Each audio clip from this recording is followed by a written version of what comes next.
Le bébé, quand il est arrivé, il pesait combien? 3,5 kg. Ah ouais, quand même.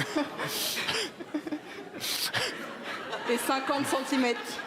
Les 12 coups de midi, Émilien a été aidé pour découvrir l'étoile mystérieuse. Émilien est toujours sur son petit nuage depuis qu'il a remporté l'étoile mystérieuse dans les 12 coups de midi.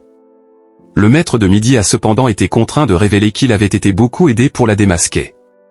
Émilien est le nouveau champion en titre des 12 coups de midi. Ce jeudi 12 octobre, le jeune homme a remporté sa 18e victoire dans l'émission de TF1. À seulement une vingtaine d'années, il signe déjà un beau parcours avec une cagnotte de 105 213 €. Des gains qu'il doit en partie à l'étoile mystérieuse qu'il a réussi à découvrir quelques jours auparavant.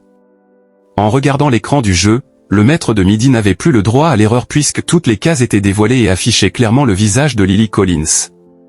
Le candidat de Jean-Luc Reichmann n'était pourtant pas sûr de lui quand il a prononcé le nom de la star d'Emily in Paris.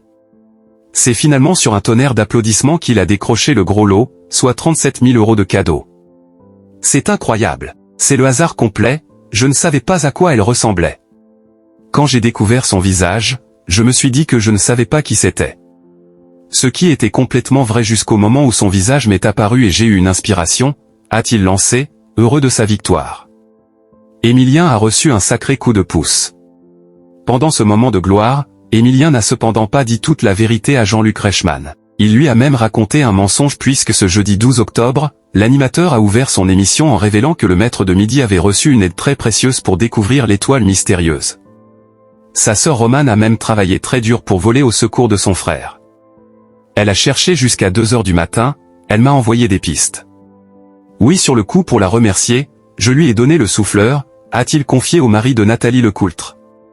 C'est quand même merveilleux, au lieu de lui donner le sèche-cheveux, il lui a offert le souffleur, a plaisanté le présentateur. Une bien maigre récompense pour une vitrine de cadeaux dont le montant était à 5 chiffres.